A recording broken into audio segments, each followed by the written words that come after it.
Session? Anybody like to second it? I'll second it. All those in favor? Yes. Yes. Yes. Aye.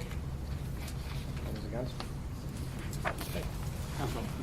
We'll be back in a moment now. Okay. Okay. We shall move on. Could I say something to the public, please? Sure. Do I need a motion or something? Just, No, I don't think you do. all right. I read better without my glasses. All right. I speak tonight as a board member and as a fellow member of this community.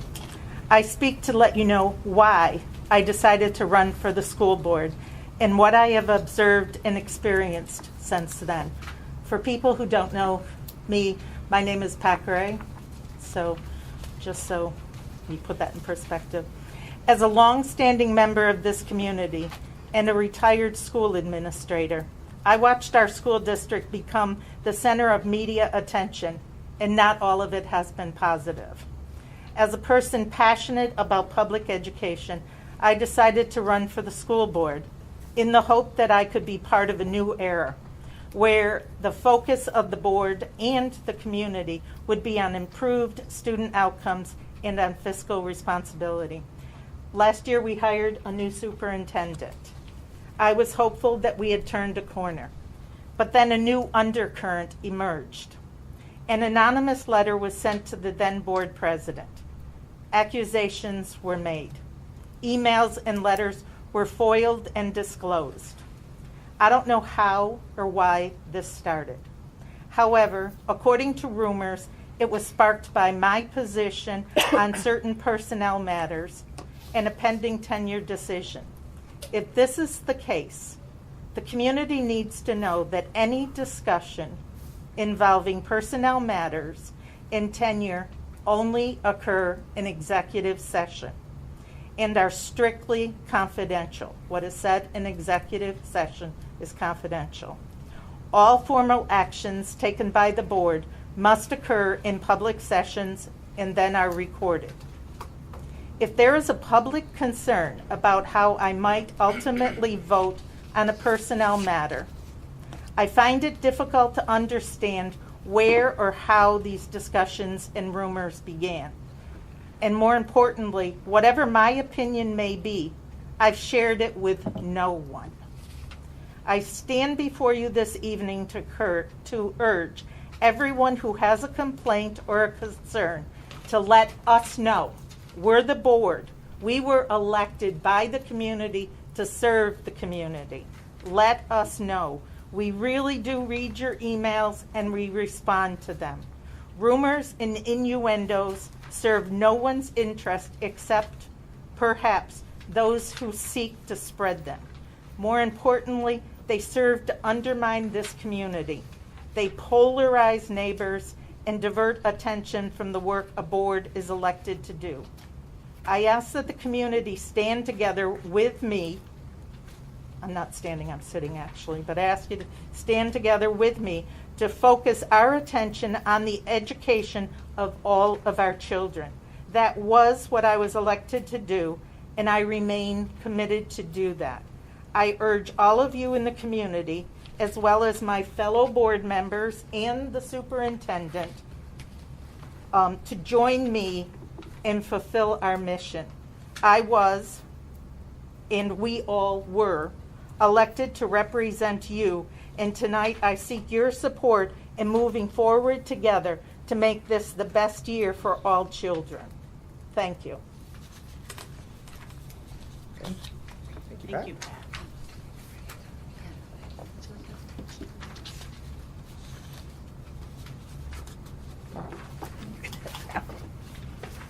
Okay. Now, moving along.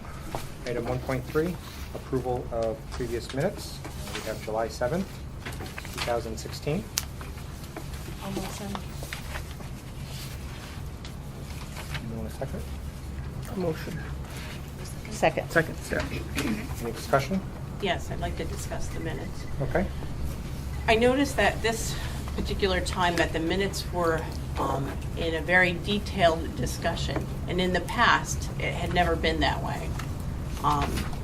So when I asked why they were like that, most of the response was that, it was, the purpose was to get them out in a draft form, as suggested by Jason, in a quick way.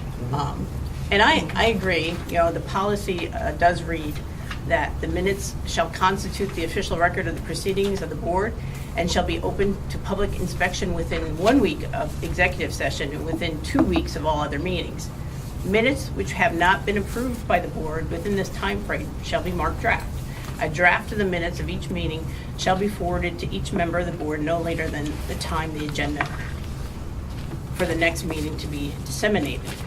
It's the district clerks shall be the responsible for taking the minutes and shall present the draft minutes to the board president within 1 day of the meeting. The minutes shall conform to an established format. So, we had an established format, and I totally agree that, they should be out within the week or the 2 weeks. But I think by however it was changed, and I don't know how it was changed, there was no conversation of how it was changed, or discussion prior to that. But I think the goal, as Meredith has pointed out in the past, of having the draft available within a week or 2 weeks is a realistic goal. But I don't think being detailed is a realistic goal, because I'm sure for the clerk to sit there and listen to the entire meeting in 1 day and then note it to present it to the president is kind of unrealistic. I would suggest that we start by trying to get it in that 1-2 weeks as the format was, and then have a discussion on the future of how it will be important or not to have it detailed. I think that those kinds of changes need to be discussed amongst the whole board.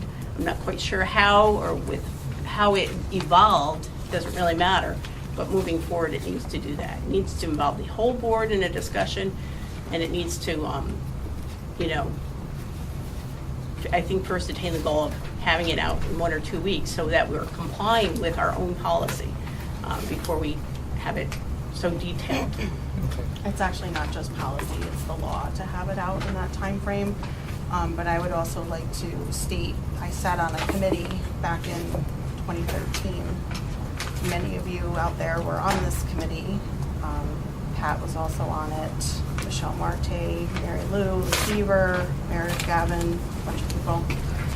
And what other issues did parents and community identify as concerns? A lack of trust in the Board of Education, uncertainty about what they do. Board needs to work to regain public's trust. More detailed minutes needed so community can follow board meetings if not attending. So, and it goes on with some other bullets. But I do think it's important, and I think the community really wants to be able to see what happened and know what happened at a board meeting. And they've been requesting it since 2013 when we did this district study that cost the taxpayers a lot of money. So I just would like to see more detailed minutes so that the community can see what happens at a board meeting within 2 weeks. Or, let's live stream. Yeah, I think we people can had. feel a part of it. I think it was mentioned in passing at one point that we look at how the minutes were done, but then we never really did, as you said, had to sit down, the 5 of us, the 6 of us, and discuss how to do it. I think it needs to be different than what we had, because the previous minutes didn't always get into what the discussions were about. And I think parents and people want to know discussions that took place if they're not at the meeting. So I just think we need to come up with some way that's a middle ground for both, not over detail, because I would agree that this time kind of went over detail, but somewhere in the middle where people will know what was discussed, even if they know what board member said what, who brought up the discussion. That's there for them to know. So we obviously do need to have a discussion on it, and within some kind of time frame to meet the guidelines to post them. I think just a real vague statement that Mr. Lannacy asked X question doesn't really convey what really happened there. I think it's just It's just, we're kind of just getting the bare minimum out there. I think that a little bit more detail is needed, so if you're not here, then you can understand how the meeting went and why maybe a question was asked and the discussion that actually happened around it. So what I'm asking, because this was done without the full board's knowledge and understanding, what I'm asking for is that we have an opportunity to discuss and have dialogue about this issue. Not necessarily tonight, because what's done is done, but moving forward from this time, I'm recommending that we go back to the original way so that we can obtain a goal of getting the minutes out within 1 or 2 weeks, and then have a discussion as an entire board, a specific time set aside, so that we can have dialogue in a respectful way and listen to everyone's concerns, and then as a group in unity, then decide on how to do it. Right now, having this discussion, I'm feeling though that it's already been decided, and that it's going to be pushed on the rest of the board to do it. So I'm asking. So do you think we should have like a workshop within 2 weeks of the previous meetings to have that discussion? All I'm asking is that have a dedicated time at a board meeting. So, Oh, to talk about this again? yes. To make a decision. Okay. Okay, I think we could do that. Do we need a motion? Can we, Oh, wait, I think we're it's still just in motion, discussing. aren't we? We're still We're in in discussion. Yeah. We're in discussion. Sorry. should we put that Well, on? what the agenda what for is next- your No? normal process for doing the minutes? That would be fine. Kathy has a question. I'm sorry. I'm sorry. In the past, we just did the motions, bare boned. If somebody, I think it came up even when Katrina had spoke, I just write what they spoke about in general, a very general statement, so that people weren't getting a different feel for what actually was said. And then this month I was asked to do more detail, so we listened to it and did the detail, this one, and literally went down and just listed everything. Is it unrealistic for you to turn it around in a day or two? No, it's really not. It's pretty Even simple. when school's in session? Yeah, because I take them home, do them if I have to. I'll take them home where it's quieter and where I can listen to the tape and go through them. And what's the time frame that they have to be on the website by? 2 weeks. 2 weeks. Unless it's executive session, then it's 1 week. Okay. Like if a decision was made during executive session. Well, wouldn't it be doable in a 2-week time period for Sharon to do Usually the I have minutes them in whatever together. format, Yeah. and then we all review them before they're posted? I think that's the bigger issue, is that we know what's posted, and it might not be the final product, but at least we'd all be able to see them before they're posted. Knowing that when we get them, we need to look at them and turn it around quickly, as long as we're all seeing it before it goes up there. So that if there is anything that we feel doesn't need to be there or shouldn't be there at this time, we could comment on it then. I'm still requesting that we have a discussion about the format. It doesn't, not necessarily tonight, I'm asking for a discussion Yes. on the format. Okay. Why don't we- For the Put next it on the meeting. September agenda. Yeah. Yep.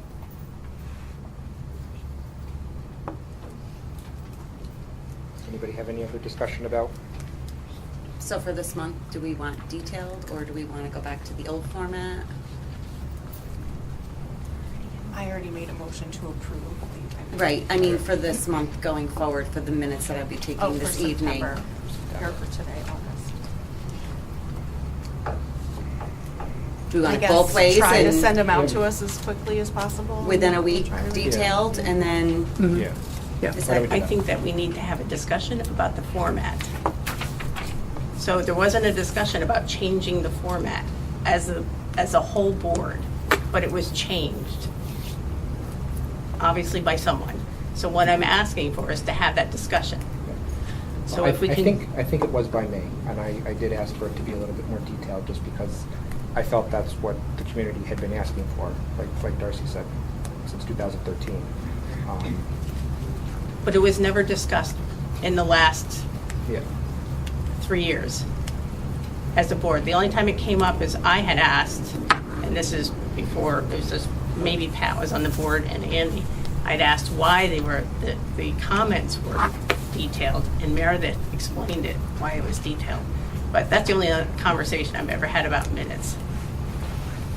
So all I'm asking is that there's an opportunity to have a discussion about format, and then prior to that discussion, if we can return back to until it's discussed openly, respectfully, and then agreed upon by the board. Okay, I think we can do Thank you. that. Okay. Anything else on the July 7th minutes? No. All those in favor? Aye. Favor? Yes. All those against? Opposed. Opposed? And opposed. Okay. Okay, we shall move on to 1.4, acceptance of financial reports. This month we have the internal claims auditors report for both June and July of 2016. Anybody want to make a motion? I'll make a motion. I'll second. Any discussion? So Dr. Rudin, I have a question about the letter and bus sales. So in Tom Martin's recommendation, so is that something that we're doing, can you explain that piece Sure. a little bit? Absolutely. Basically, if you look at reference number 6789, what you've authorized me through the budget vote is to purchase buses to a maximum, in this case, of $164,000 by using excess funds within the line item. So basically what Bell and I do is at the end of the fiscal year, we'll transfer what's left over if we have that, in which case we very much did. But you basically approved the ability for me to do that at the May 19th budget, or May 18th budget vote. So he's just noting approves of transfer, then the board approves. So basically, I guess he's saying it's optional. I mean, he basically gave in the resolution the ability for me to do that. But certainly in the future, we can just add another motion that says, you've approved funds from X, Y, Z. So he felt it was acceptable? 100%, yeah. Okay. Because basically, we're pulling from every single fund line item to make that $164,000, a little bit from each one. I just have a typo on page 1, under 6759, needs sign off, not sing off. Unless we're starting something new here and having a sing off, which would be cool, but I did talk to him about that, singing off as opposed to signing off. Yeah.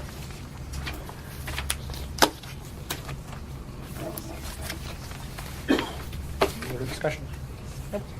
All those in favor? aye. Aye. All those Just a against? follow-up question. Did we get the buses? The smaller bus did come in, the newer bus is coming in next, or the larger bus is coming in next week. So the smaller bus came in and is on the road. So they'll be operational for school Absolutely. to start? Yep. And who puts the name of the school on it? Leonard Bus Sales does. The bigger bus comes from Indiana, so that's why it takes a little bit of time, but they put the Wynantskill school on the side. Leonard Bus does. Okay. So And the we have appropriate them. number. And we give them the number? We give them the number. Basically, we keep, I think we're in the 90s now. So we're phasing out of 50 something, so we'll be in the 90, like the 90 series. Good. Thank you. Okay. Moving on to 1.5, building use. Looks like we have one request, the YMCA, for the entire school year, Monday through Friday, from 2 to 5:45 in the cafe. Would we like to make a motion? Motion. I'll second. Any discussion? No? All those in favor? Aye. Yes. Aye. I'm going to abstain only because I'm employed by the YMCA. Okay. Okay.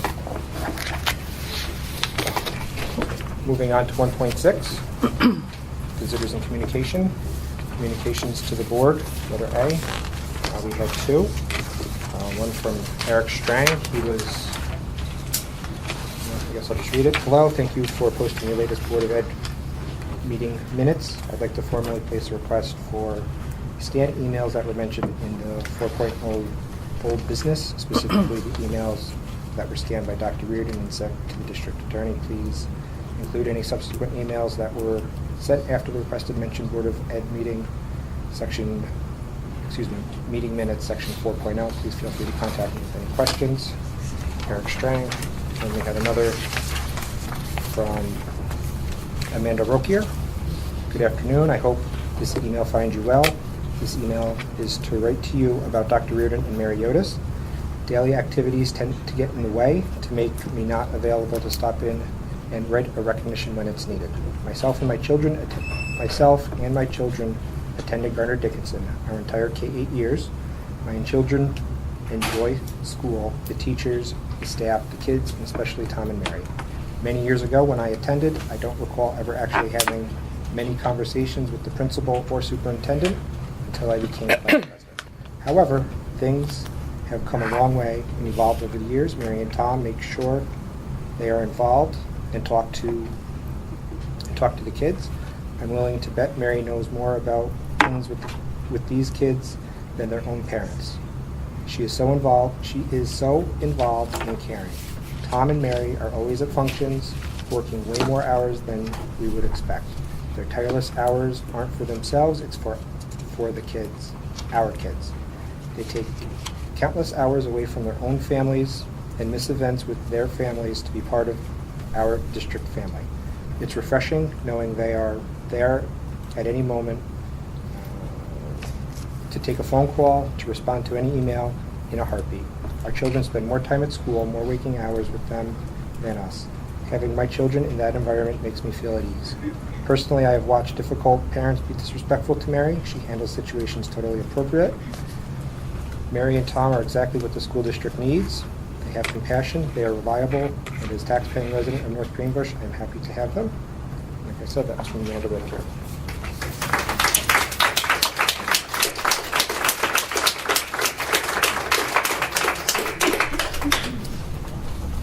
Okay, we'll move on to 1.6, letter B, opportunities for the public to be heard. Do we have any? We have 3 signed up, but that's for the end of the meeting that they'd like to speak. Okay. Does anybody, before we move on, does anybody want to speak? Okay. We'll move on to 2.0, reports to the Board of Education.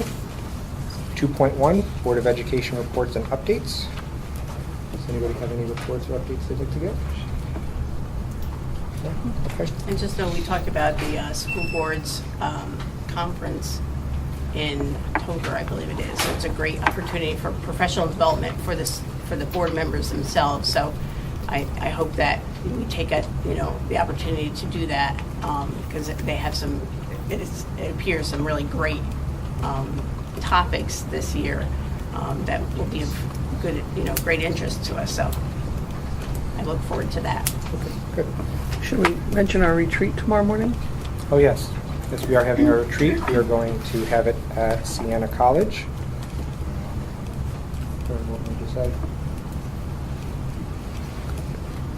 Okay, we'll move on to 2.2, the district superintendent program report. I guess that's you, Dr. Reardon? Sure. Just a couple little things besides our hiring, as we're looking forward to kind of featuring, and also we have a tenure, someone receiving tenure tonight, which is nice to be in the audience as well. You'll notice a capital project update. Besides, of course, spending the summer getting ready for the opening school year, our schedule's out, it's ready to go. We're very proud of that. Of course, the building's ready to go, as you can see as you come in. It looks great. Capital project update that was requested. That's something you'll be seeing more of. I did meet with Ed Anchor and CS Arch. They are in the process now of putting final pieces on the plans.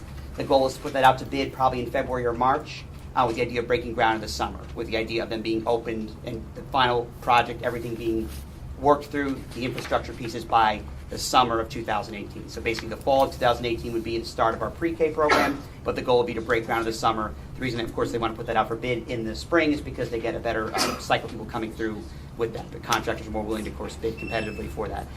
So basically, that's what we're up at this point. So we're at the point of getting some scale drawings, and as we get close to that, we'll be getting committees together to look at pre-K and, of course, what we want to, how we want to maximize that program. So that'll be very exciting.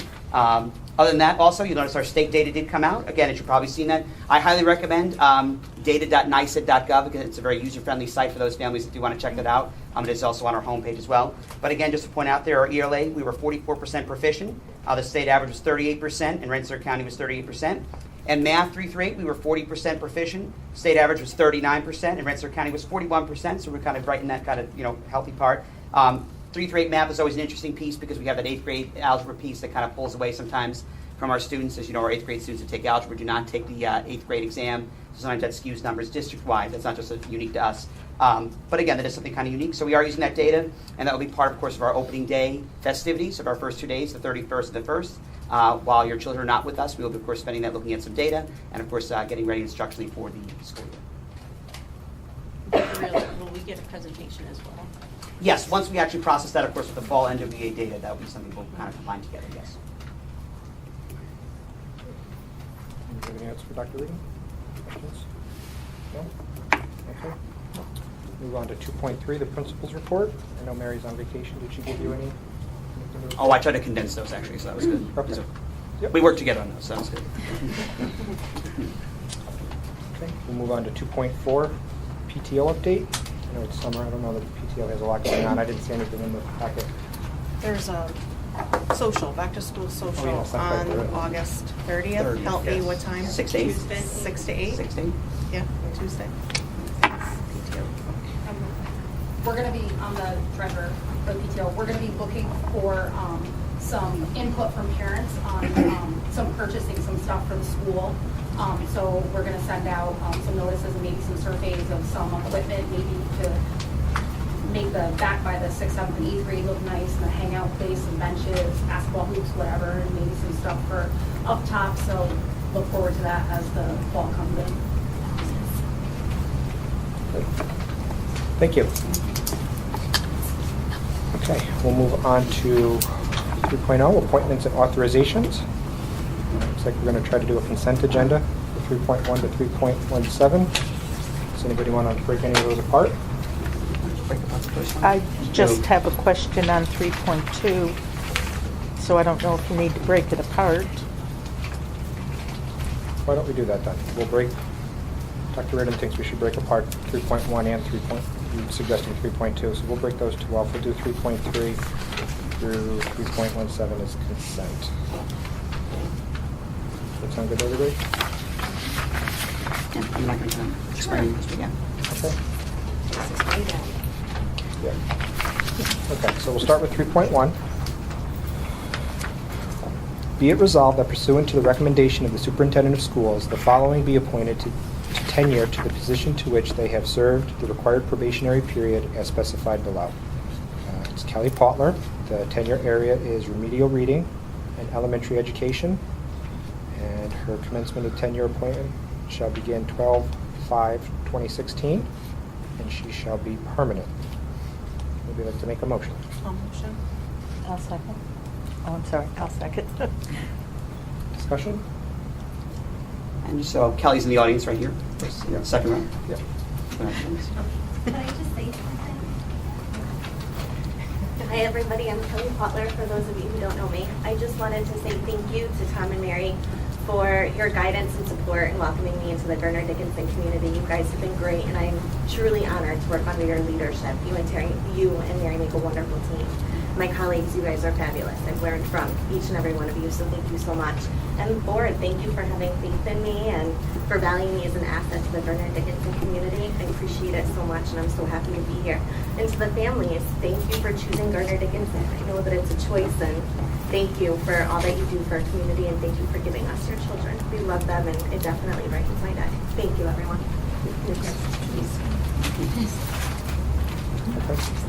Ms. Kessel? Yes. Ms. Tynan? Yes. Ms. Gray? Yes. Mr. Lunacy? Yes. Ms. Mack? Yes. Okay. 3.2, approve Catherine Spooner as part-time .75 FTE special ed teacher assigned to St. Jude's. Would you like to make a motion? I'll make a motion. Second? I'll second. Discussion? Yeah, my question was, she's .75, was she .75 last year? She was not. She was actually 0.5. We did increase that. What we did is she'll be servicing students at the Little Red Schoolhouse, and actually we're charging Little Red for that. So actually that's a revenue that we're making on that.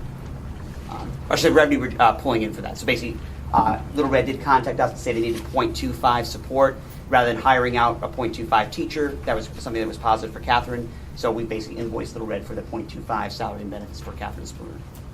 So is she going to go to Little Red? She'll go to Little Red Or, and St. Jude's, so she'll do both in no, one day. she'll do St. Jude's for the special ed kids, but Little Red is paying for her to come into their kindergarten, first grade Yes. also. Exactly. So she'll be scheduled between the Between two places. between both buildings each day, right? So she'll start her day at St. Jude's and finish at Little Red.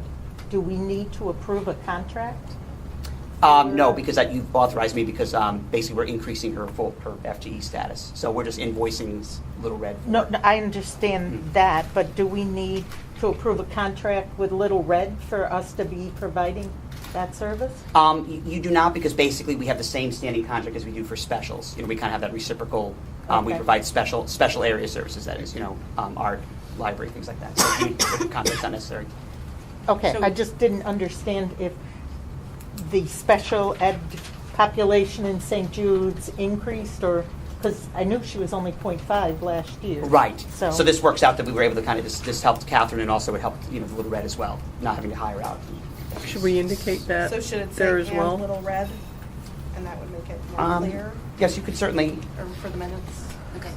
Just for clarification. Oh yeah, you could certainly add it. Yes, or the North Greenbush Common School District. Yeah, That'd be- yeah, whatever. So 0.5 to St. Jude's and 0.25 to Little Red. Sure. If you want to break it apart, that'd be fine. So when we provide the specials though, Mhm.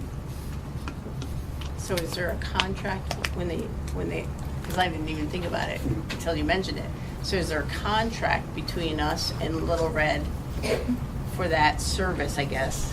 I almost felt like it was like almost like a good neighbor kind of thing. I didn't think of it in terms of, because it does increase, obviously, our, staff, correct?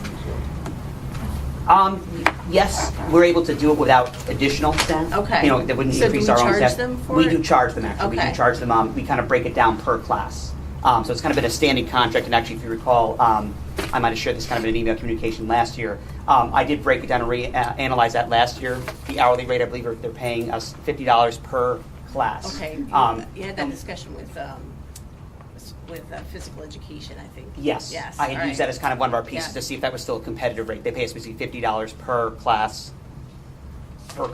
And so basically we average that out, and that's still very competitive for us. We're not losing money in that. Actually, we're making a little revenue in that. We do gym and music. We do phys ed, art. We do not do music. We do phys ed, art, and library. They do their own music program. Works out well too, because they, as you know, a Little Red will come over and dismiss from. They'll come over with the 1:45 time slot, and they'll dismiss their students from Garner Dickinson. So it works out perfectly. It's a great match, match for transportation too. So we're going to send a special bus now. Exactly, and we always give them that 8th period slot, which is perfect. Okay. Thank you. Mrs. Castle? Yes. Ms. Dinan? Yes. Ms. Gregg? Yes. Mr. Lanacey? Yes. Ms. Mack? Yes. Okay. 3.3.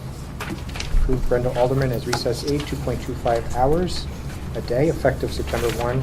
Oh, 20 that's the consent. Are you gonna read them all? Should I not? I was going to. You were? Okay. It'll be a mouthful, but I think everybody can hear it. You got it. Good try. I tried, guys, not me. Okay. Effective September 1st, 2016, at $12.54 an hour for the 2016-17 school year. 3.4, approve Amanda Rich as 6-month probationary full-time teacher aide, effective August 31st, 2016, as per the WTAA contract. 3.5, approve Kimberly, Is it just the WTA, not AA? no, I think AA. AA, AIDS. Oh, AA, okay. Thank you for that clarification. 3.5, approve Kimberly Masika, 6-month probationary full-time teacher aide, effective August 31st, 2016, as per the WTAA contract. Approve Amanda Barrett as 6-month probationary full-time teacher assistant, effective August 31st, 2016, as per the WTA contract. And to point out, that'll be our 2nd grade teaching assistant. They'll be added to our 2nd grade program. For 2nd grade. 3.7, approve Andrew Newmark for the extracurricular position of reading coordinator for the 2016-17 school year as per the WTA contract. 3.8, approve Stephanie Carbone as a part-time .4 FTE instructional data support teacher for the 16-17 school year. I have questions on that one, so if you want to stop at 3.7 and vote the above. Is anyone opposed to that? We can do that? Why don't we do that then? I make a motion? Second? Second? Okay. Ms. Castle? Yes. Ms. Dinan? Yes. Ms. Gray? Yes. Mr. Landsey? Yes. Ms. Mack? Yes. Okay. I'll just read this one again. 3.8, approve Stephanie Carbone as part-time .4 FTE instructional data support teacher for the 16-17 school year. Motion? Okay. All right. Discussion? Yep, my discussion is not with the appointment of Stephanie. My discussion is on the position. Back in an executive session in May, we sort of hit upon the Beth retiring, and then in an email to us in June or July, I forget, I was out of the state. Dr. Reardon said that he had met with Mary and Beth and had come up with eliminating Beth's position and making a .4 instructional data support person that would be offered to the staff. I was opposed to that being done by email. I asked that we had a public session to discuss that so that parents could hear and that there could be a discussion about it, because potentially we were going to take a teacher .4 out of the classroom. So I asked for a public meeting. I know that Katrina also agreed. There was no public meeting held, and so now I don't have a problem with Stephanie. I do not have a problem with this. I have a problem that a position, a full-time position, was eliminated, and it became a .4 position by email, not by a public meeting. And so that's my problem. I am glad. My concern was taking a very good person out of the classroom to do data for the state. I just felt all good teachers need to be in the classroom, not be pulled out. I don't know, Stephanie, but what had happened was Stephanie is just going to rearrange her schedule, I understand, so that she's not going to St. Jude's. So what my fear was is not happening, and that's a very good thing. But I just felt that there should have been more transparency in the position. I don't even know what the criteria was for this position, because it was my understanding you were opening it all up to all staff, whether you were certified elementary ed, middle school, regular ed. She's speech and language pathology, so please don't anybody think I'm opposed to Stephanie getting it. I think it worked out perfect. I think she absolutely is the perfect person from it, because there's no impact on kids. I do not know Stephanie, but my concern was impact on kids. And so that's all I wanted to say. To clarify that, actually, just to kind of point out there, one of the pieces, as we've heard from community, and actually the board expressed at 1.2, was the perception that GD was at times administratively top-heavy. And I believe, Ms. Gray, you've said that before, yes, that administration can appear top-heavy in a small district. So one of the things that we felt charged with, and I had informed the board of, just so for transparency's sake, in executive session when Beth did resign from us effective July 7th, the organizational meeting, I did basically want to revisit this position because I didn't think it was fiscally responsible or prudent to put out for a 1.0 non-teaching position. Because as you know, having a person not in the classroom, Beth, is irreplaceable. The Beth as a proper noun is irreplaceable, but putting out as a 1.0 straight, what she was doing would be difficult to replace, and also it would not be a boots on the ground teacher in a classroom. So what I had kind of asked the board's permission was, if you allow me to kind of be creative, I'd like to kind of look at this, look at Beth's role with the data piece, and kind of come back with a solution that basically wouldn't be a taxpayer burden, but actually a tax savings in a way, because it's not really adding a position or replacing, it's actually kind of being creative with our kind of internal resources. So what we did come up with, just so the community's aware, was basically a 0.4. What we asked Beth to do, and actually we spent a lot of time doing this, was to kind of quantify what it is she does in terms of the data support piece. Because again, the CIO title was a piece Beth had because of administrative tenure at that point, but how much time does Beth spend, if you had to average it out, on data support, meaning collating state reports for data, collating reports for a state data push, which again, as a superintendent, I've always certified those, getting our NWA assessments complete, working in conjunction with our staff like Amy Murphy and Kathy Fazioli for Power School support, the gradebook, things like that. And what we did is basically myself and Mary thought we'd take back the curriculum piece into our into our burden, not burden, I should say, into our purview, and then use that 0.4 position as a chance for teacher leadership. One of the biggest things we've been looking at this year is, as a small district, we don't have a lot of opportunities for teacher leadership, meaning in other schools that have deans and house leaders and things like that, basically there's not the opportunities for teachers to grow at times. In the past, there were deans. I think there was a dean of students here at one point. There was a 0.5 curriculum coordinator / something else, I think. So this was kind of a chance we thought to revisit that. Also, the board had indicated that we didn't want to necessarily put somebody on a new tenure track. So if we did a 0.5 or above, we'd kind of get into maybe a little bit of a different area. But also, most importantly, Beth felt that this could be piloted as a 0.4, and working in conjunction with Stephanie, our goal is to really kind of, with any trial run, to have the transparency also to come back to the board and say, hey, we tried it at 0.4, it's working great, or perhaps at another point, this might not be the right model. We might need to go back to the model that was there. That's why we didn't want to eliminate the position and say it will never come back, nor do we want to maybe overshoot and say, well, let's definitely go with a 1.0 or a 0.8 or something like that. So that was kind of our internal logic, but it's a pleasure to kind of share it with everyone. Any questions people have, though, please. That'd be great. And actually, Stephanie's right here before us. Yeah. So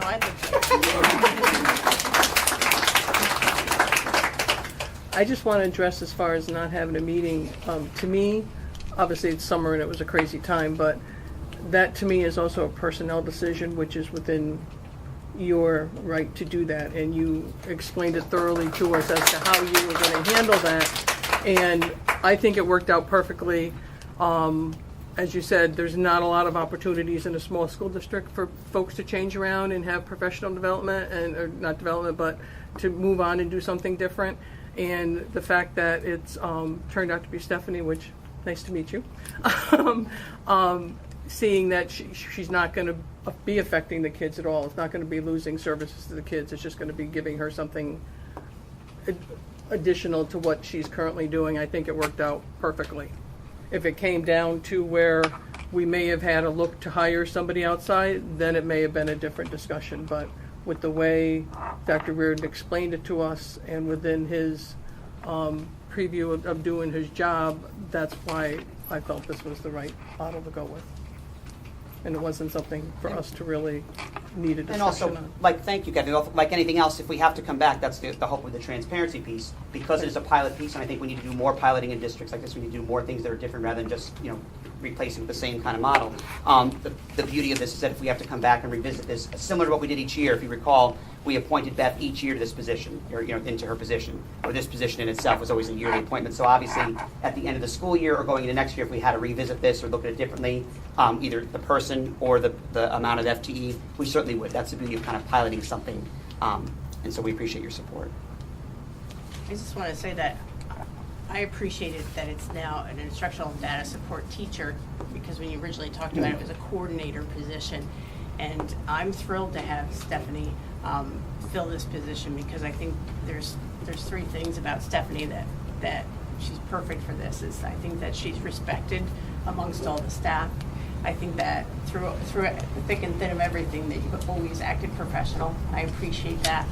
And I think that having the skills as a speech pathologist, that you have unique skills to be able to take the data and assess it and utilize it in a way.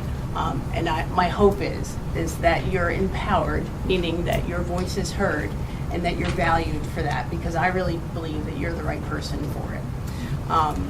I would like to see, though, although if it's a year-to-year position, but the administrative position is, I think, what we're concerned about, that the community, and that we're the voice for the community, has a hard time tolerating, more than 2 administrators. So that 0.5 piece, I would like to see that be gone and then evaluated at another time, not kind of just hanging out there, because that makes people nervous.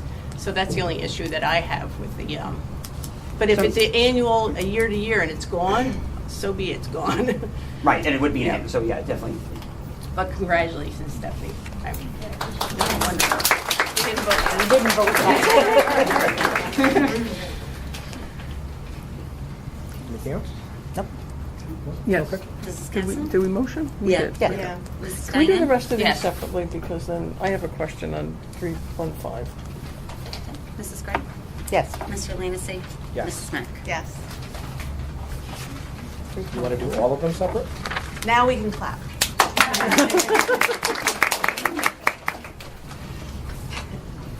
Whatever you think.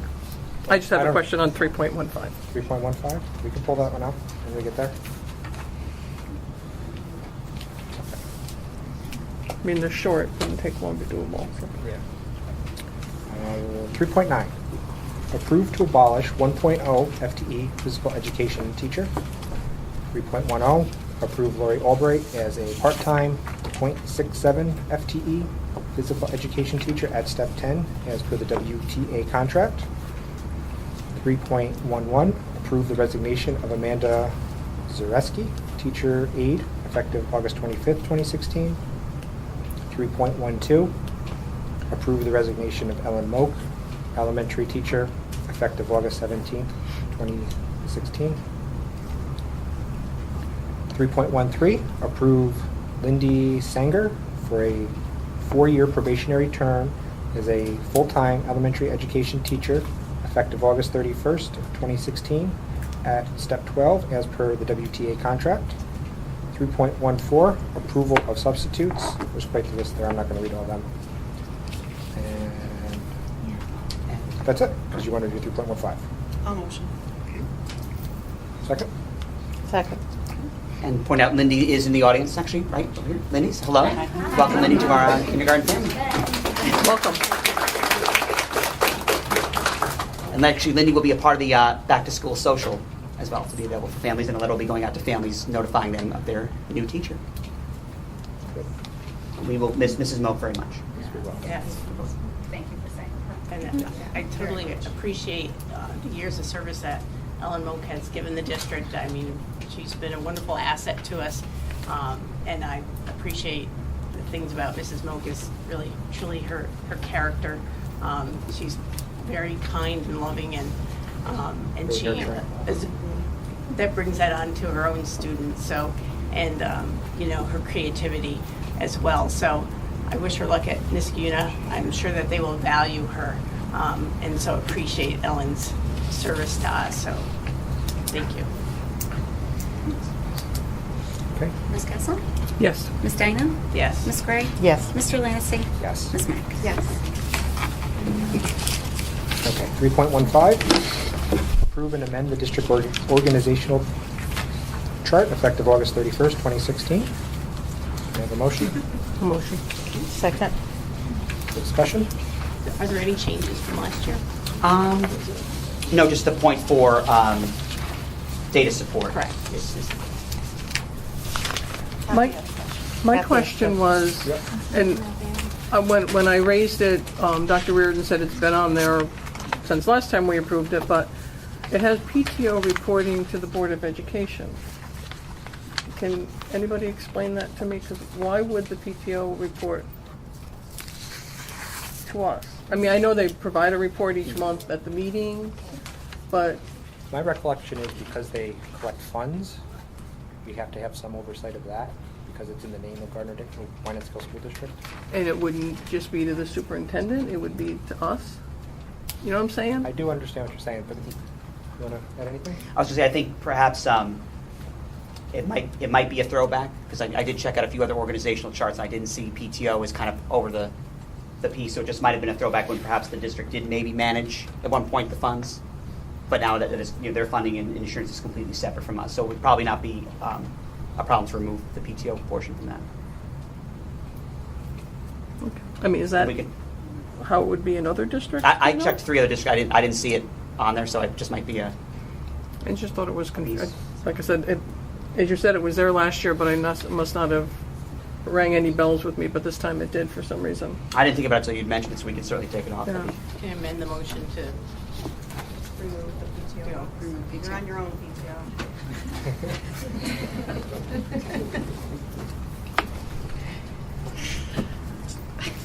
Anything else?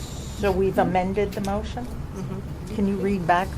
I just put approve the amended district organizational chart, removing PTO, reporting to the Board of Education, effective August 31st, 2016.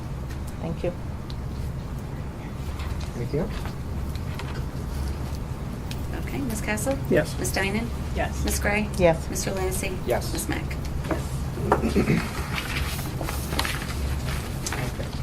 3.16, resolved that the Board of Education of the Wynantskill Union Free School District hereby authorizes the funding of the district approved reserves with the excess of 4% from unassigned fund balance at June 30, 2016. The allocation of such fund balance will be determined subsequent to June 30, 2016, and prior to setting the tax levy. Can I get a motion? A motion. I'll second. I don't understand the last sentence. The allocation of such fund balance will be determined subsequent to June 30th, 2016, and prior to setting the tax levy.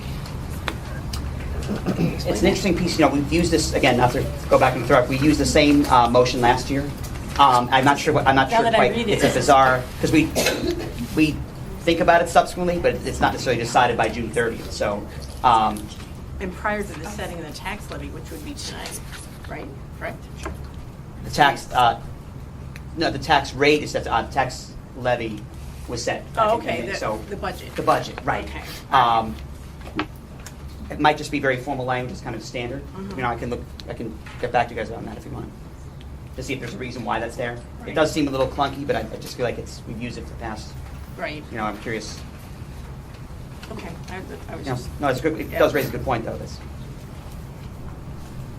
Anything else? Yes. Okay.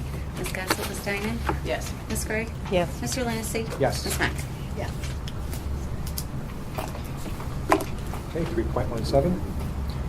Whereas the Board of Education of the Wynantskill Union Free School District has been authorized by the voters at the annual district meeting to raise for the current budget of the 2016-17 school year a sum not to exceed $5,069,721. Therefore, be it resolved that the board fix the equalized tax rates by towns and confirm the extension of taxes as they appear on the following tax bill. I'm not going to go into detail with that. All motion. Second. And just to highlight the reason for the delay in the agenda release was because we wanted to verify that the numbers we were off by $1.04. It finally balanced. It was the software, it wasn't us. But you'll notice that the percent tax rate in Brunswick went down 1.57%. North Greenbush taxes went up 0.32%, and Post and Kill negative 1.58%. So again, overall, the tax rate, we're very fiscally conservative in maintaining program. That's a very solid thing. Discussion? Okay. Ms. Castle? Yes. Ms. Dinan? Yes. Ms. Gray? Yes. Mr. Lancy? Yes. Ms. Mack? Yes.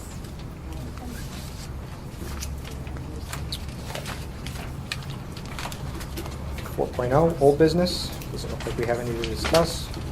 5.0, new business. 5.1, building use. Do you want to talk about building use, Katrina? Yeah, I just, we had approved the public use of school facilities back in June, and then realized that there were certain activities occurring and just why it wasn't brought to the board's attention. And then it was revealed that at some point in time, not while I was on the board, but that the PTO was allowed to do it kind of separately. I guess they've always been doing it separately, but that it wasn't, previous year it had been done, approved by the board. And so I was confused because it hadn't changed, the wording hadn't changed within the policy itself, but just curious how it had evolved and changed.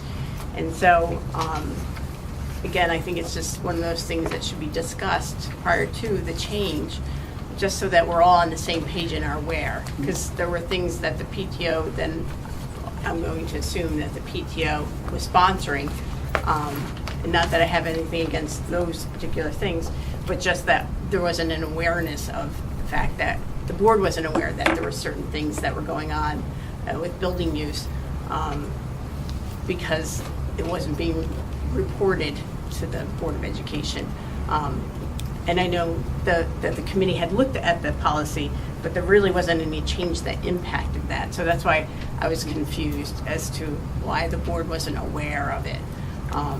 So I'm just wanting to make sure that we're all on the same page as far as, what we're aware of. And I know like the PTO had changed its structure and how it was doing things. So I'm not quite sure if it coincided and it made it confusing. I guess that's, and so it's confusing to the board, it's confusing to the PTO.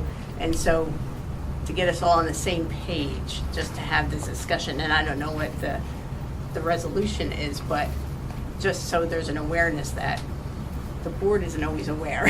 Sure. That's, I guess that's my point. So what does the PTO do to request? Typically, the PTO uses, and Sharon, correct me if I'm wrong, they have their internal PTO Yeah. billing use form, kind of their own.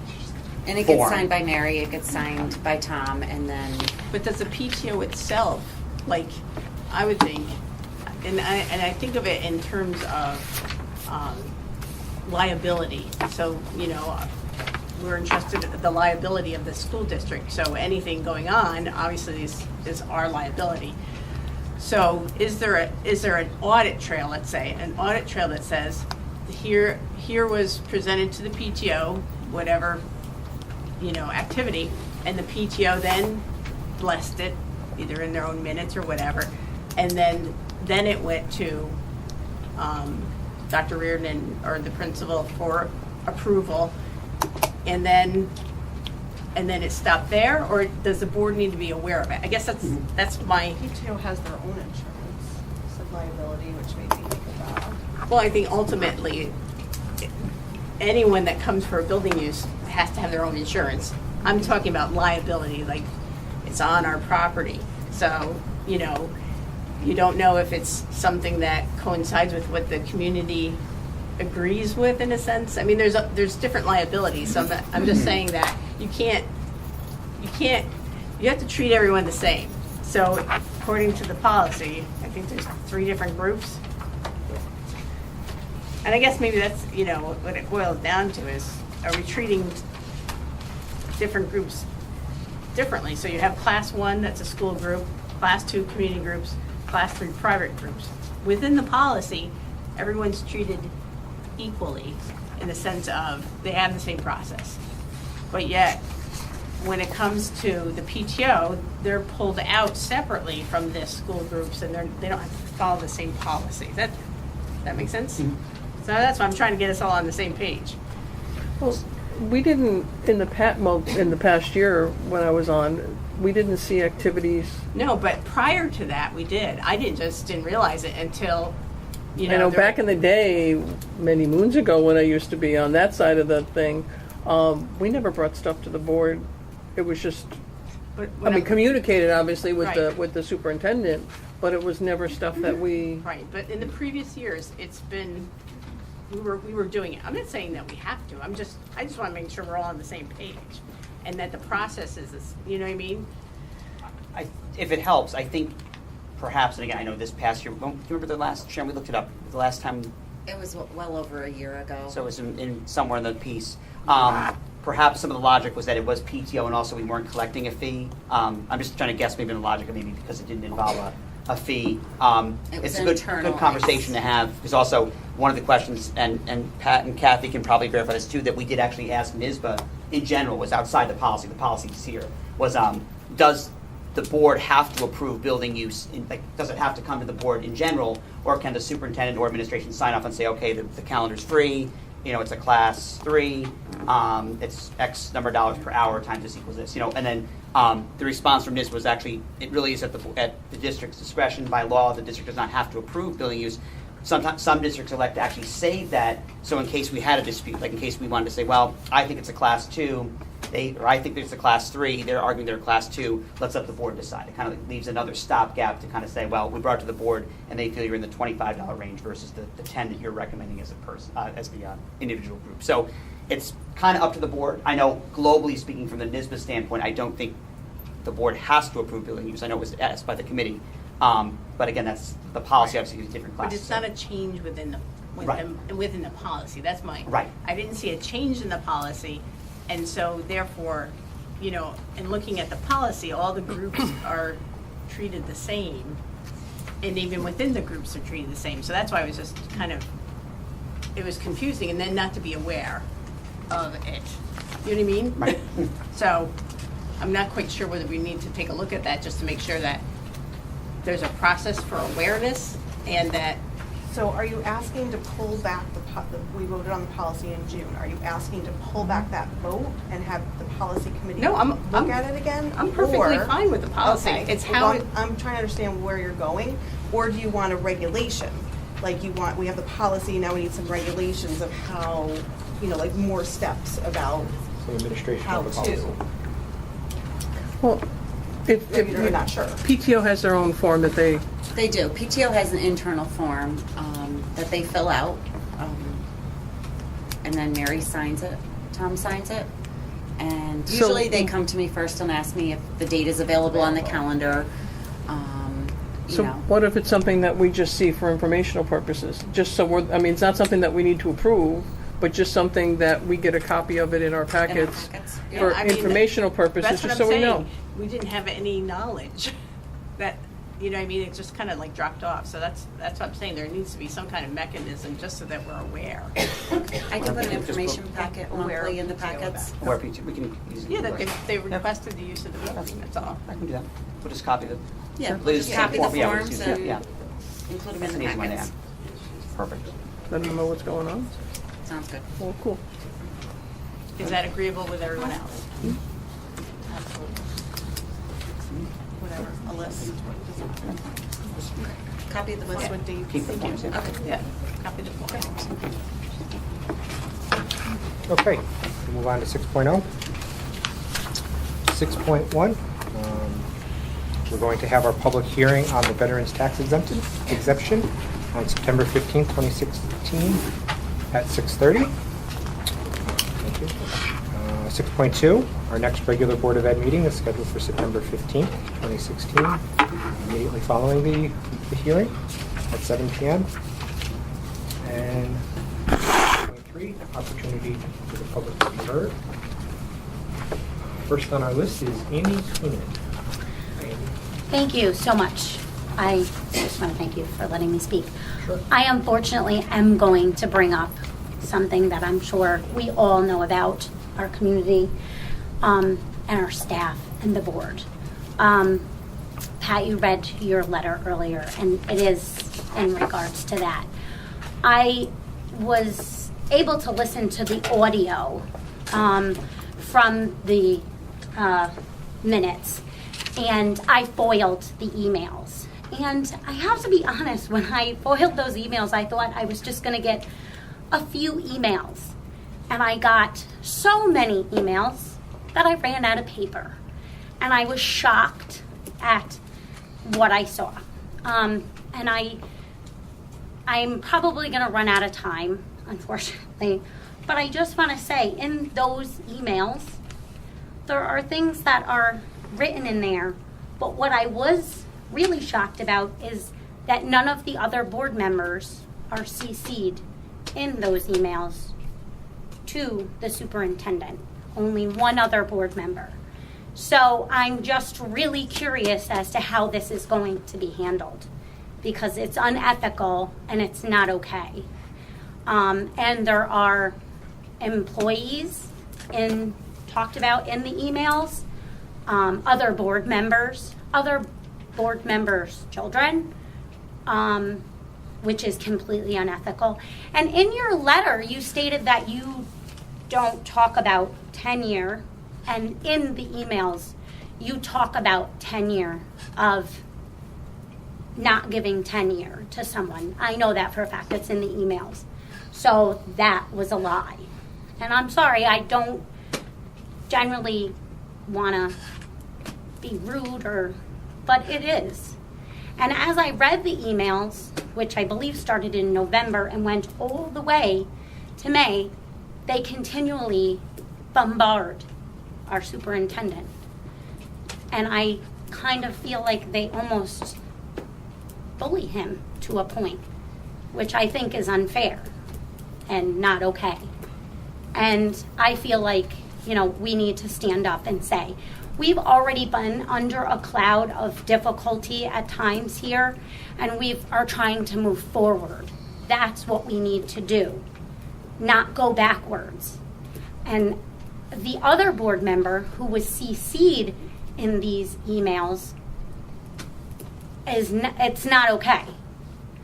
I feel as though that other people foiled these emails and know about them, and I'm sure feel the same way. I feel like you really should resign from the board. I don't think it's okay. It also states in some of these emails that you have a personal relationship with staff in the building, which I think is unfair, number one, to the other staff members, but also to those staff members, which puts them in a very vicarious situation with their peers. I don't think it's okay.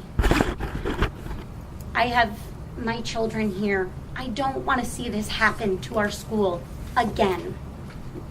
It's causing problems.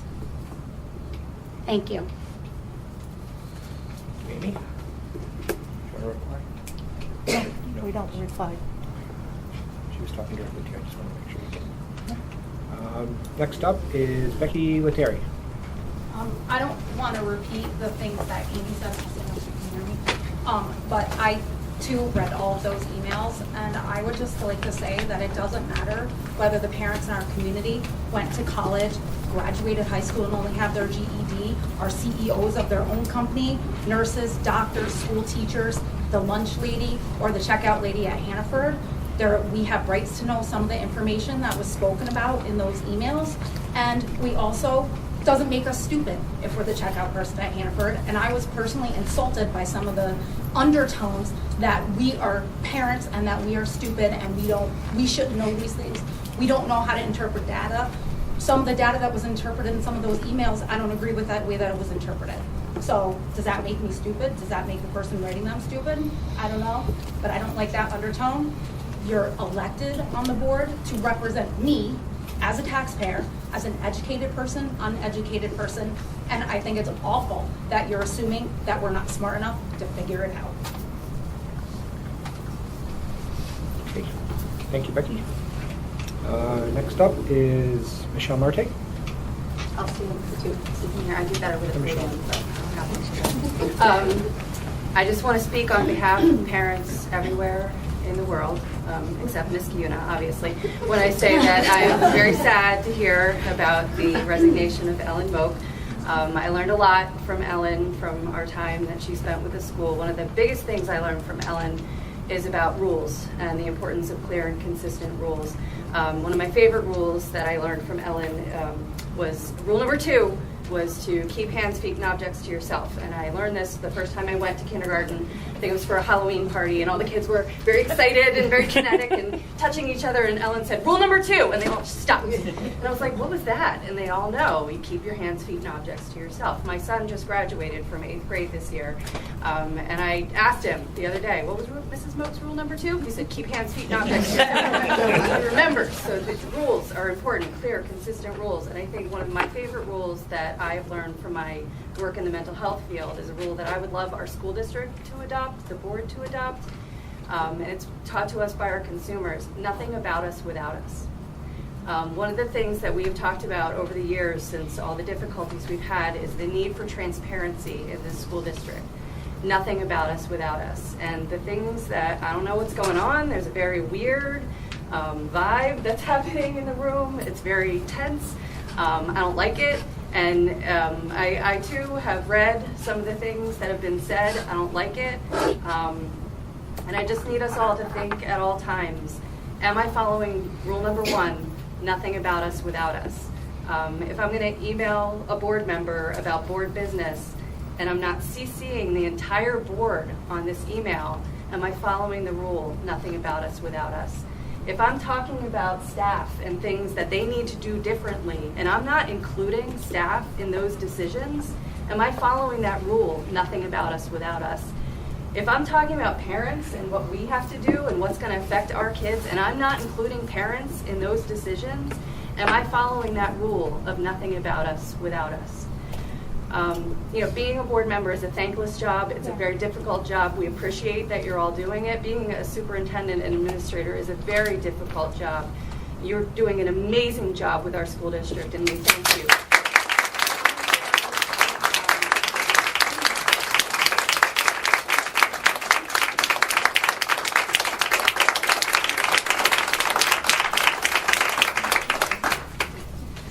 We appreciate you so much for what you have brought, the levity, the humor, the energy that you have brought to Gardner Dickinson is something that we've been lacking, that we appreciate so much. And we know that this is not a 9-to-5, Monday through Friday job, but it is also not a 24-hour-a-day, 7-day-a-week job. And there should not be a barrage of emails going on day and night, nitpicking this and that, and all the decisions that we have selected you to lead us and make for us without being second guessed at every turn. So I just would like you, if decisions are going to be made, if information is going to be shared, it should be shared here in an environment where we can all hear it. We shouldn't have to foil emails to find out what's going on with our school. Nothing about us without us. That's all that we ask. Thank you.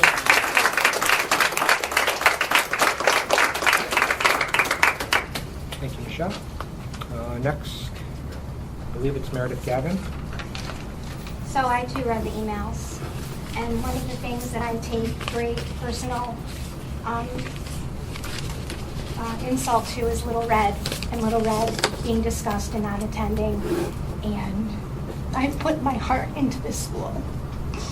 And when there is discussion that isn't happening about Little Red not attending, it pisses me off. This school district gets over $600,000 a year from Little Red. And to not even have a conversation about that with the public, to discuss it, and you talking about, saying no to Little Red for second grade and not having a conversation about, would it be worth it to drop Little Red kids or hire another staff member for $35,000 a year? What's the breaking point there? I mean, it baffles my mind when people are upset that Little Red attends this school for a tuition less than the state rate, but it bothers nobody on this board that you pay less a state rate when you attend other high schools. The irony there blows my mind. You don't have a high school, we don't have a school to attend, and yet it's a subject at almost every other board meeting that Little Red, is it worth Little Red to attend here? We bring 47 kids to this school that with over $600,000 with transportation and programming. Do you really want to lose that? Is it worth all that? We bring diversity, we bring parents, we bring students, we bring more than money to this school.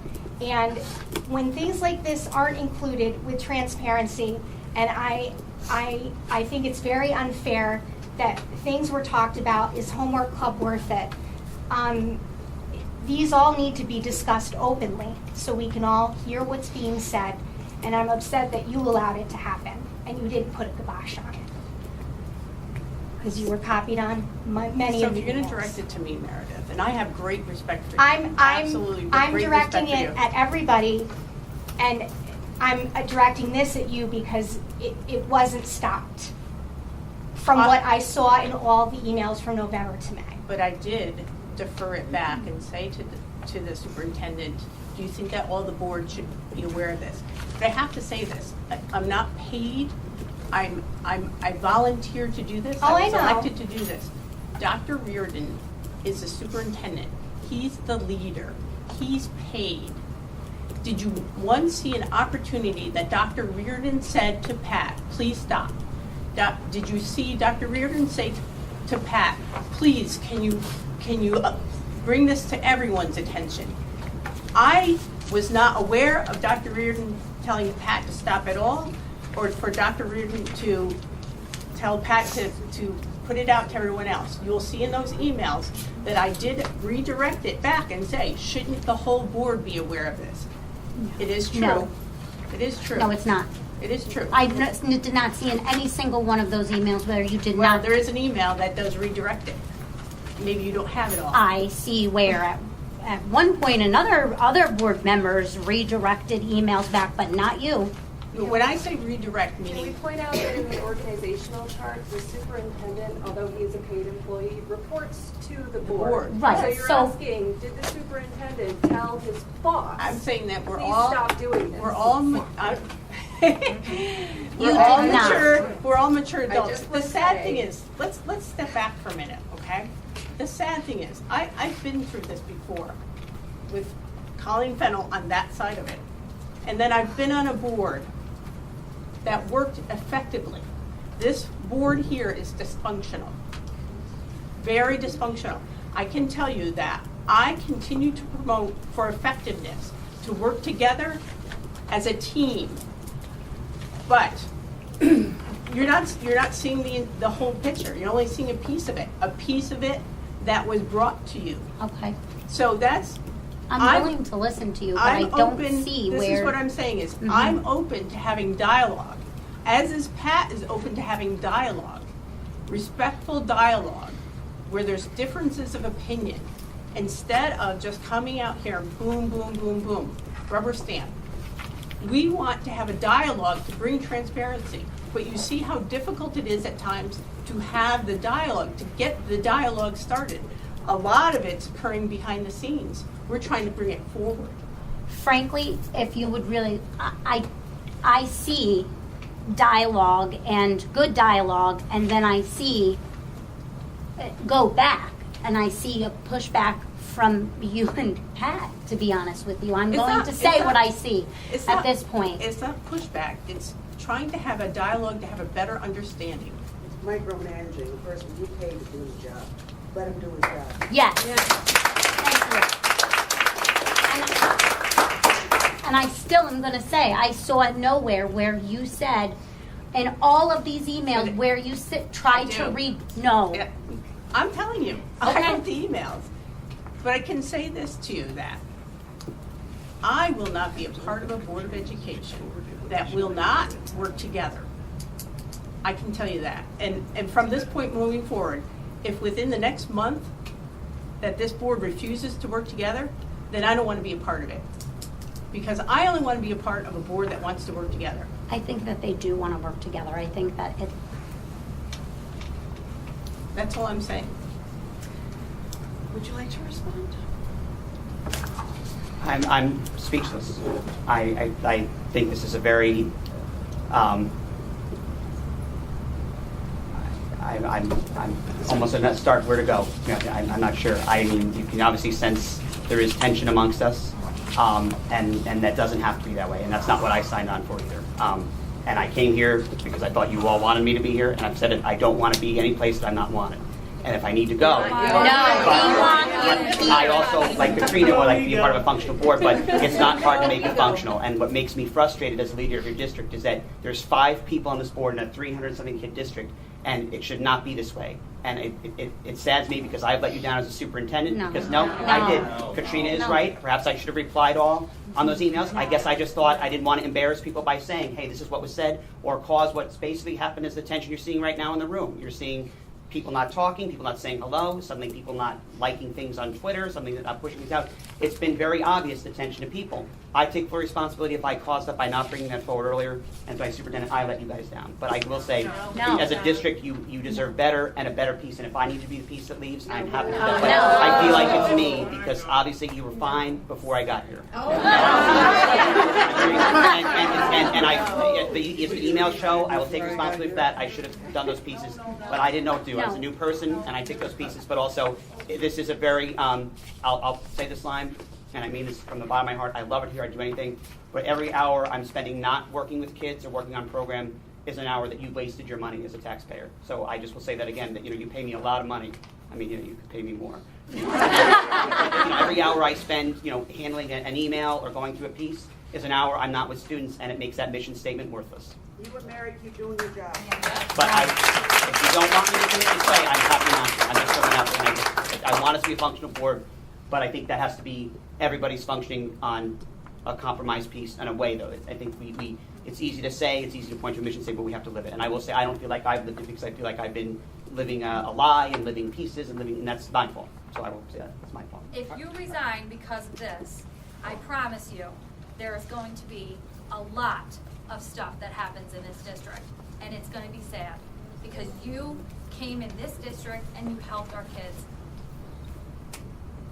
And the teachers. I see everybody's hands. We have one more person that has written their name, so I don't want to, I just want to, if you want to write your name, come write your name. Brian, you can put my name down there. Well, absolutely. I love you. So next is... Andy, can I just say something? Sure. I just want to address Katrina's comment about a dysfunctional board. At this point in time, I'd say we're pretty dysfunctional. However, I think we started out last year when I came on board, when I volunteered to step into the empty spot, I knew it as a very cohesive board. And I think we started off that way. But then as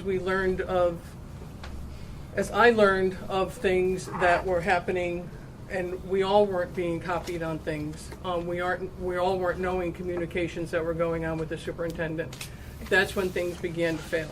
Yeah. We are working hard to change that. We have now, to my knowledge, when emails are sent, everyone is copied. So if there's any communication by email, everyone is copied. We're having a retreat tomorrow with our legal counsel, and we're meeting with him as a mediator. And we're going to sit for 4 hours in one room, and if we don't kill each other, we hopefully will come out of there a better and stronger board to represent all of you. That is my wish.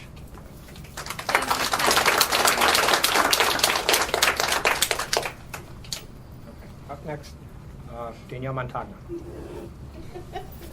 Totally off topic. You guys brought up some things about PTO. I'm so sorry. But to clarify for y'all, I was president PTO 2011 through 2014. Yes, PTO does carry its own liability insurance. PTO also has bylaws. We're supposed to abide by those bylaws. They're non-profits, so that's why we were never charged for building use. Remember when we started, actually in 2013, when they started to figure out the different building use and costs. So that's why we didn't have to pay. Building use forms. I always did have to get the building use form in before the next board meeting, so it could be approved. So that's in the bylaws. And can I just say, the reason it didn't happen with the event that you were talking about was because it was the father-daughter dance that was put together at the very last minute, because I stepped down as the person who was chairing it, and someone else very graciously stepped up, and she did the best she could. But it was a choice between waiting to get board approval for the building use, or and then not having the event, or going forward with the event without the approval, and we opted to go forward with the event and let the kids have the event. So that won't happen again. I didn't know it was just one event. I didn't know how to just ask questions, so I was saying. And then that, is there any other questions? Oh, yes, we always, after the meetings, you guys had our give our minutes, so y'all know what's going on, and a copy of our budget. As it changed each month. Did you see the copy? Yes, you did. When I did. Oh, when you were on. Oh, okay. Okay, Yes. I'm sorry. Yes, because it's in the bylaws. So they have, there's a specific bylaws. I know they've changed the meetings, how they happen. I don't know if they changed the bylaws, but, audits. Yes, used to have audits. We never did an audit between while I was there.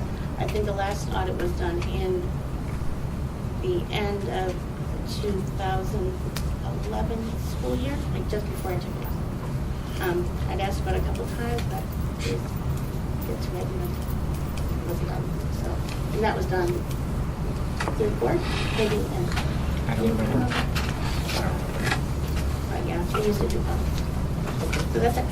Thank you. Thank you, Danielle. And I think any questions would probably be in the future bylaws. Okay. Thank you, Danielle. Next, Rebecca Delaney. Hi, everyone. I just want to say it's going on my 17th year here as the English language arts teacher. And this past year has been the best year as an educator for me because of Dr. Reardon. And I want all of you to know, if he resigns because of a couple board members or whatever's going on, I will resign. I will not work here anymore. This man dedicates everything to this school. He trusts his teachers. He empowers them. He visits us, asks how we're doing.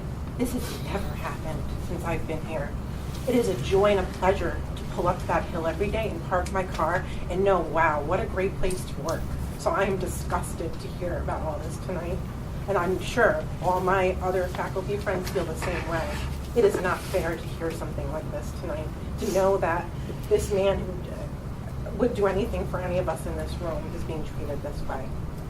So I think we all need to reflect on what's happening and really prioritize, how we feel about the worthy people in this district. So that's all I have to say.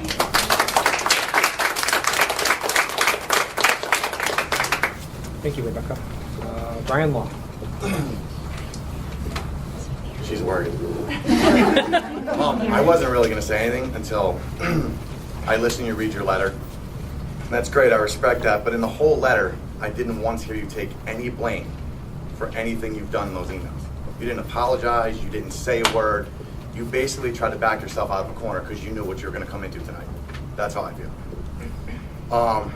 To me, I don't think you really know much about this guy other than the fact that I think you can push him around. That's what I was getting from the emails. That's just my opinion. I know he took over last September, literally 2 weeks, not even a week in him taking over. He was doing a 5K run with teachers he just met, with kids he just started to know.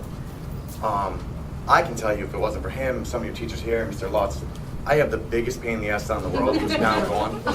I'm telling you, it was a struggle to get him through. And I've told you that. That's the type of teachers you have here. And if he resigns, I have 4 kids now to go here. I will literally go broke sending him to a private school because that's the type of man he is. The second thing I wanted to talk about is you said that he never once said stop. So to me, I thought some of the emails you brought it up best were bullying. Any kid that you've ever seen that was bullied doesn't know how to say stop until they kill themselves or commit suicide. In this case, he's talking about resigning. Obviously, they're two totally different things, but it's the same thing. He's not going to tell you to stop because you're supposed to be his boss. He's going to tell you to stop. I mean, he's to the point now where, hey, I'm the problem, I'm going to resign. He's not the problem. He's the solution. And you need to figure that out. If it's so be it, you need to resign.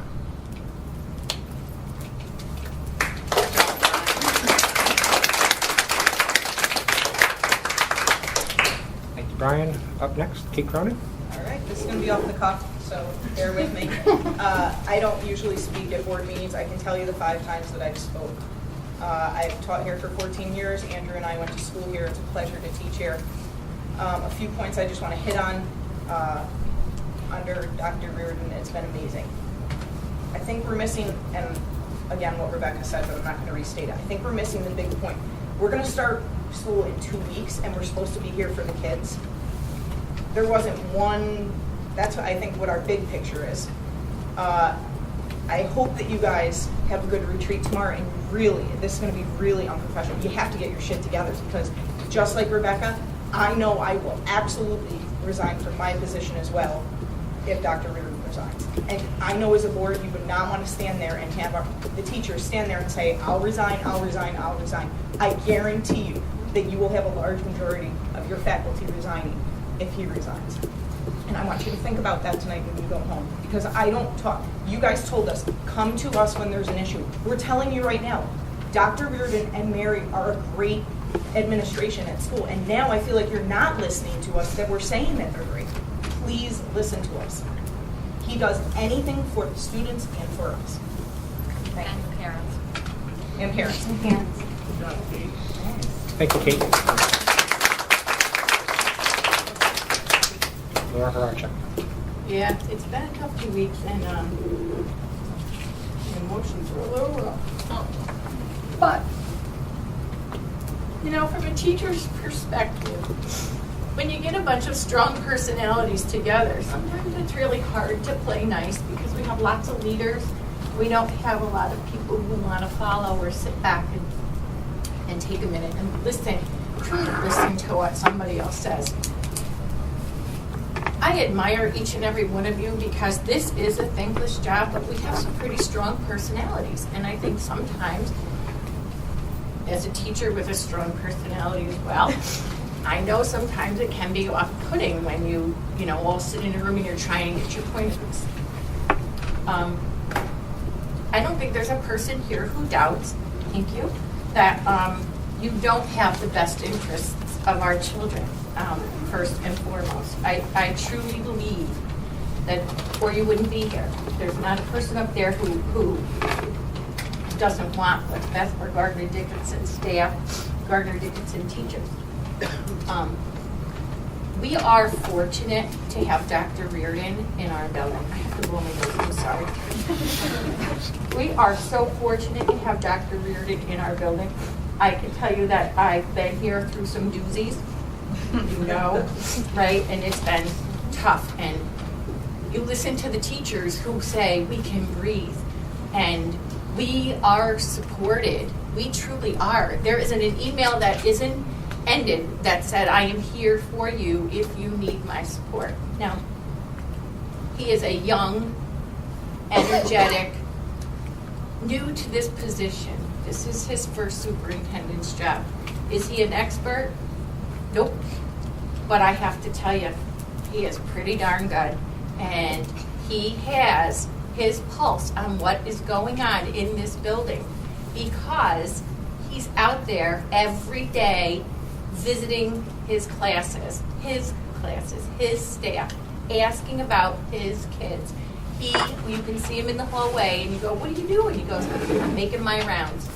There has never been a superintendent here that has made rounds to check in. I encourage you to let him do his job and offer him the guidance that he needs. I believe Dr. Reardon understands that if he needs help, you're not weak if you go get and seek help. That's really the smart thing to do. And there's a bunch of people on this board that he can seek that from. So I'm asking you to please take a breath, listen to one another. We have a gosh darn good thing right here, and you've helped create that. It would be horrible to watch this fall apart. So I'm asking you to please stop, ask, offer guidance when it is asked for, so that we can be the wonderful place that we are. We can continue to grow. So, thank you.